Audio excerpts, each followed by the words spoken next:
Selamat bertemu kembali di dalam ibadah raya pada pagi hari ini.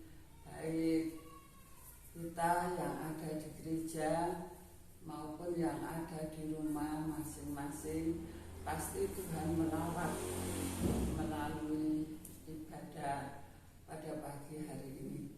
Puji Tuhan, sebelum kita merenungkan firman Tuhan, mari kita bersama-sama berdoa terlebih dahulu.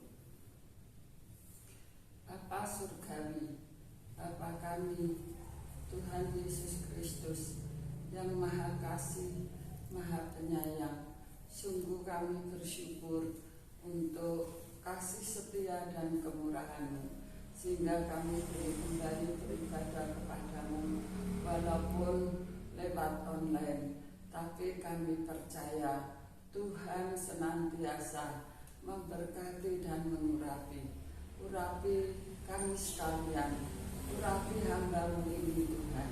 Engkau pakai dengan urapan dan kuasa daripada Engkau. Terima kasih Bapa. Di dalam nama Tuhan Yesus Kristus kami siap menerima firman Tuhan. Haleluya. Amin. Puji Tuhan, pada bulan ini firman Tuhan tentang kemerdekaan. Karena 17 Agustus, karena bulan Agustus kita memperingati hari-hari kemerdekaan. Waktu dulu dijajah oleh Belanda, oleh company, ya semua merasakan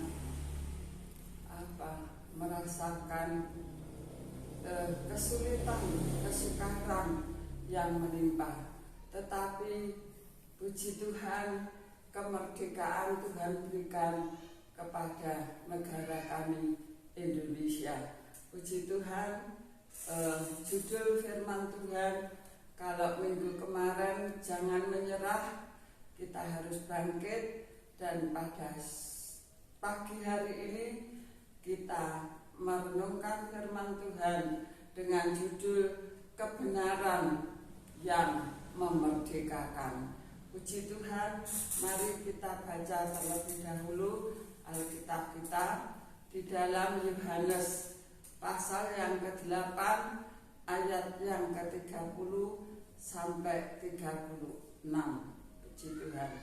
Dan saya akan ambil dari ayat 30 terlebih dahulu. Setelah Yesus menyatakan semuanya itu, banyak orang percaya kepadanya. Ya, jadi Tuhan Yesus memberitakan firman. Ya, Tuhan Yesus selalu bekerja memberitakan firman Tuhan sehingga orang Yahudi, orang Farisi banyak yang percaya kepadanya. Dan setelah mereka percaya kepada Tuhan, maka Tuhan memberikan kasih setia kepada mereka semua. Kemudian ayat yang ke-31, maka katanya kepada orang-orang Yahudi yang percaya kepadanya, jikalau kamu tetap pada firman-Ku, kamu benar-benar adalah murid-Ku. Ya. Jadi Tuhan menyampaikan firman-Nya kepada orang-orang Yahudi itu. Jadi katakan dan ditegaskan, jikalau kamu tetap pada firman-Ku. Kita sebagai anak-anak Tuhan, kita harus tetap percaya dan kita harus tetap setia mendengarkan firman-Nya. Supaya apa? Supaya kita merasakan kasih setia-Nya melalui kemerdekaan. Di sini dikatakan, jikalau kamu tetap pada firman-Ku, kamu benar-benar adalah murid-murid-Ku. Ya. Jadi kalau kita ini tetap percaya kepada Tuhan, selalu mendengarkan firman-Nya, maka kita ini benar-benar murid daripada Tuhan. Oleh sebab itu saudara yang dikasihi oleh Tuhan, mari kita tetap senantiasa percaya kepada Tuhan. Apapun yang kita hadapi, apapun yang kita alami, ya persoalan apapun, ya saudara, kita akan tetap percaya kepada Tuhan. Dan kita akan tetap, yaitu mendengarkan firman-Nya, supaya firman itu membenarkan kita dan menguatkan kita masing-masing. Kemudian ayat yang ke-32 mengatakan, dan kamu akan mengetahui kebenaran, dan kebenaran itu akan memerdekakan kamu. Ya, jadi kalau kita benar-benar ya di dalam firman-Nya, maka kita menjadi murid Tuhan.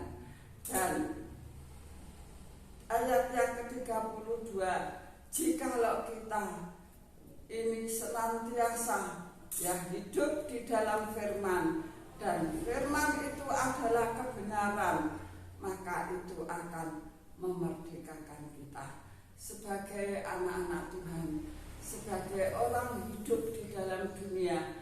Banyak sekali masalah dan persoalan. Itulah perjuangan kita. Itulah yang harus kita perangi. Bukan kita melihat seperti zaman dahulu waktu perang, ya, manusia melawan manusia. Tetapi di dalam firman Tuhan, sebagai anak-anak Tuhan, melawan kuasa-kuasa kegelapan, yaitu kuasa kekhawatiran, kelemahan, kesakitan, dan kuasa-kuasa penghulu di udara yang membuat kita lemah dan membuat kita ini putus asa. Tetapi kalau kebenaran itu ada di dalam diri kita, kalau kebenaran itu menguasai hidup kita, maka kita akan selalu merdeka di dalam Dia. Dan penguasa-penguasa di udara tidak akan melemahkan, tidak akan berhasil ya untuk mengerjakan. Tetapi melalui kebenaran firman Tuhan yang kita pelajari, kita renungkan bersama, maka itulah yang akan memerdekakan dan akan menguatkan kita, akan memberikan kita kepada kemenangan kepada Tuhan. Kemudian ayat yang ke-36 di sini dikatakan, jadi apabila anak itu memerdekakan kamu, kamu pun benar-benar merdeka. Sekali lagi, jadi apabila anak itu memerdekakan kamu, kamu pun benar-benar merdeka. Melalui penyaliban Tuhan Yesus di atas kayu salib, kita ditebus olehnya, ya, kita diberikan kemenangan senantiasa. Apapun yang kita hadapi, apapun yang kita alami, kita bersama-sama dengan Tuhan. Karena kita sebagai murid-murid Tuhan, kita sebagai orang yang dikasihi oleh Tuhan, dan kita tidak akan dibiarkannya. Melalui penyaliban Yesus di atas kayu salib untuk menebus kita, untuk menggantikan kita, supaya kita tidak jatuh di dalam dosa. Kita senantiasa mengalami ketakutan, kekhawatiran, dan lain sebagainya. Tetapi kalau kita di dalam firman-Nya, di dalam kuasa-Nya, tetap bersekutu dengan Dia, maka kemerdekaan atau kemenangan itu diberikan kepada kita sebagai anak-anak-Nya. Di sini dikatakan Kristus telah menebus, ya, penyaliban Kristus di atas kayu salib untuk menebus segala dosa dan kesalahan kita. Kita dimerdekakan daripada dosa. Kita dimerdekakan, ya, supaya kita tidak binasa. Ya, kalau zaman dahulu waktu perang, banyak sebelum merdeka banyak korban-korban, ya, prajurit-prajurit, tentara-tentara banyak yang berjatuhan, ya. Tetapi kita sebagai anak-anak Tuhan, di dalam peperangan Tuhan Yesuslah yang menggantikan kita untuk berperang, ya. Orang yang digantung di atas kayu salib adalah orang yang berdosa. Tetapi kita lihat Tuhan Yesus tidak bersalah, tidak berdosa, tapi dia dijadikan dosa ganti kita sekalian. Di dalam Galatia 3 ayat 13 sampai ayat yang ke-14. Demikian firman Tuhan. Kristus telah menebus kita dari kutuk hukum Taurat dengan jalan menjadi kutuk karena kita. Sebab ada tertulis, terkutuklah orang yang digantung pada kayu salib, ya. Yesus Kristus telah membuat ini supaya di dalam Dia berkat Abraham sampai kepada bangsa-bangsa lain, sehingga oleh iman kita menerima roh yang telah dijanjikan itu, ya. Jadi sekali lagi melalui penyaliban Tuhan Yesus, maka Tuhan Yesus Kristus telah menebus kita dari segala kutuk. Kalau Tuhan Yesus tidak dikirim oleh Allah Bapa ke dalam dunia ini, maka kita akan sengsara. Kita akan terus tenggelam di dalam dosa. Tetapi melalui penebusan Kristus di atas kayu salib, kita dimenangkan, kita dimerdekakan, ya. Kita dimerdekakan sehingga kita menerima roh yang dijanjikan. Tuhan menjanjikan apa kepada kita, ya?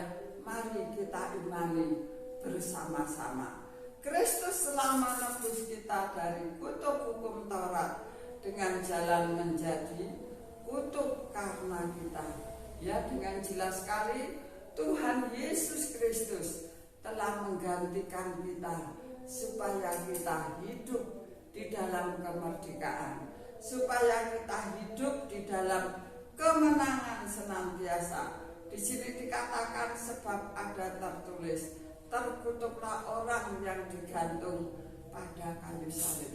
Jadi orang yang disalibkan zaman dahulu itu orang yang benar-benar berdosa, orang yang benar-benar durhaka.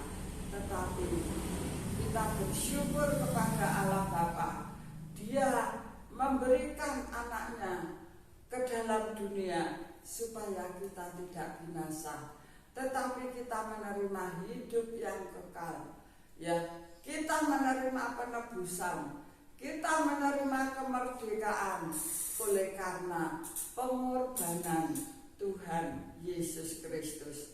Di sini dikatakan ayat yang ke-14, Yesus Kristus telah membuat ini supaya di dalam Dia berkat Abraham sampai kepada bangsa-bangsa lain.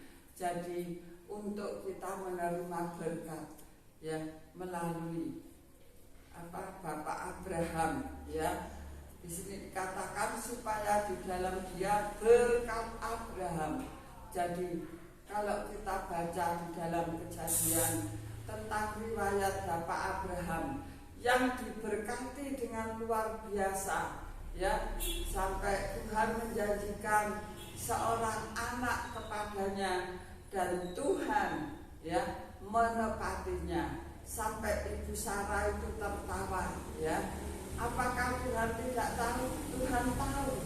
Malaikat itu tahu kalau Ibu Sarah menertawakan janji daripada Tuhan. Tetapi di sini dikatakan kita semua sebagai anak-anak Tuhan yang sudah ditebus oleh darah Kristus Yesus, kita pun menerima berkat yang sama. Oleh sebab itu kita tidak perlu susah, kita tidak perlu khawatir. Apapun yang kita hadapi, mari kita hadapi bersama-sama dengan Tuhan. Mari kita tidak lemah, tetapi kita akan kuat bahwa ada Tuhan Yesus Kristus yang hidup, yang senantiasa menopang kita untuk kita terus maju, untuk kita terus melangkah, ya, mengiring dan melayani Tuhan. Sebagai anak-anak Tuhan, kita tidak hanya minta dilayani, tetapi kita juga harus melayani. Apapun yang kita bisa, mungkin kita bisa berdoa untuk orang lain, berdoa untuk gereja Tuhan, berdoa untuk hamba-hamba Tuhan, ya, kita kerjakan. Mungkin ada pekerjaan-pekerjaan yang lain yang bisa kita kerjakan. Mari kita kerjakan bersama-sama untuk memuliakan nama Tuhan. Kemudian di sini dikatakan, ya, di sini dikatakan sehingga oleh iman kita menerima roh yang telah dijanjikan. Roh itu senantiasa, Roh Kudus senantiasa dijanjikan kepada kita. Untuk apa? Untuk menyertai kita, untuk membawa kita kepada kegirangan dan kemenangan. Kalau saya pernah lihat itu pertandingan sepak bola, ya, pertandingan sepak bola, kalau bisa masukkan bola ke dalam gawang, ya, gol, wah, semua bersorak-sorai. Tetapi yang tidak bisa memasukkan ke dalam gawang, mereka sedih. Dia berusaha untuk selalu, ya, bisa membalas kekalahan itu menjadi kemenangan. Demikian juga pengiringan kita kepada Tuhan Yesus Kristus, ya, kita jangan sampai selalu kalah, tetapi kita harus menang dan kita harus berusaha untuk senantiasa menang. Kita berusaha untuk selalu merdeka dari segala peperangan. Kita selalu merdeka, ya, selalu menang dari apapun juga yang mengecewakan. Puji nama Tuhan. Kemudian di sini dikatakan tadi, ya, bahwa kita dengan iman, oleh iman kita menerima roh yang telah dijanjikan itu. Apa yang Tuhan janjikan kepada kita, mari kita imani bersama-sama. Apa yang Tuhan janjikan kepada kita, walaupun kita seringkali, wah, janji Tuhan itu mana ya, kok belum ditepat-tepati, ya, tapi kita harus bersyukur karena janjinya. Dengan percaya kepada Tuhan, dengan berharap kepada Tuhan, dengan iman kita akan terus melangkah. Pasti janji itu akan digenapi. Kita sebagai anak-anak Tuhan, sekali lagi kita tidak boleh bimbang dan khawatir. Tetapi iman kita, kepercayaan kita pergunakan untuk selalu mengiring dan melayani Tuhan. Iman kita, percaya kita pergunakan agar kita selalu merdeka di dalam Dia. Karena firman Tuhan mengatakan bahwa orang yang benar akan hidup oleh iman. Ayatnya di dalam Galatia 3 ayat 11b. Galatia pasal 3 ayat 11b mengatakan orang yang benar akan hidup oleh iman. Sekali lagi, orang yang benar akan hidup oleh iman. Mari kita percayai firman Tuhan. Mari kita pegang teguh janji Tuhan. Ya, kita percaya bahwa apa yang Tuhan janjikan pasti tidak akan mengingkari. Apa yang Tuhan janjikan pasti Tuhan menggenapinya. Karena kita apa? Umat pilihannya. Kita ini umat pilihan daripada Tuhan. Oleh sebab itu saudara yang dikasihi oleh Tuhan, mari kita tingkatkan pengiringan kita kepada Tuhan. Kita maju terus, maju dan maju terus, supaya kemenangan itu, kemerdekaan itu semakin hari semakin nyata di dalam hidup kita. Bukan untuk kesombongan ya, tetapi untuk kemuliaan nama Tuhan. Biarlah nama Tuhan ditinggikan, biarlah nama Tuhan diagungkan, dan kita tetap ada di bawah karena kita anak-anak Tuhan. Kita tidak boleh melebihi Tuhan, tidak.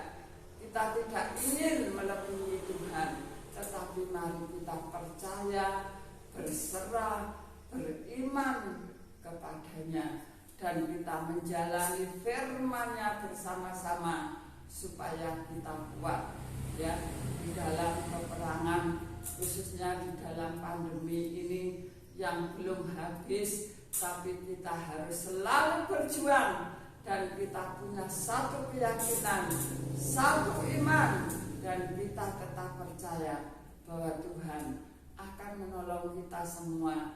Tuhan akan menolong bangsa kita Indonesia supaya ya kita ini diberi kemenangan olehnya, dimerdekakan daripada segala sakit penyakit, dan kita dimerdekakan dari apa saja yang kita hadapi dan kita alami. Puji Tuhan, kiranya renungan firman Tuhan yang saya sampaikan pada pagi hari ini menjadi berkat kekuatan dan menuntun terus kita untuk selalu memuliakan nama Tuhan. Mari kita akan berdoa bersama-sama. Bapa, kami bersyukur untuk firman-Mu pada pagi ini. Kiranya firman-Mu boleh menjadi berkat bagi kami sekalian, khususnya bagi hamba-Mu ini. Berikan kami kekuatan, Engkau menopang kami, supaya kami senantiasa menerima kemenangan, kebenaran firman-Mu yang akan menuntun kami Tuhan, supaya kami senantiasa menang di dalam Engkau. Di dalam segala perkara kami percaya Engkau adalah segala-galanya buat kami. Tuhan, berkati bangsa kami Indonesia, berikan kemenangan senantiasa. Berkati seluruh sidang jemaat-Mu. Engkau mengasihi sidang jemaat-Mu ya Tuhan, karena Engkau luar biasa. Terima kasih Tuhan.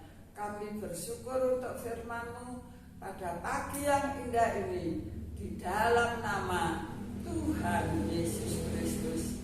Haleluya. Saudaraku yang dikasihi oleh Tuhan, terimalah berkat damai sejahtera sukacita dari Allah Bapa yang akan mengiringi kita, yang akan senantiasa menyertai di dalam perjalanan kita, mulai saat ini sampai selama-lamanya, sampai Maranatha, Tuhan Yesus Kristus datang yang kedua kali menjemput umat-Nya yang tetap setia. Dalam nama Tuhan Yesus Kristus, haleluya, amin. Puji Tuhan. Biarlah firman Tuhan menuntun kita sekalian mulai saat ini sampai selama-lamanya. Selamat hari Minggu. Tuhan Yesus memberkati senantiasa. Amin.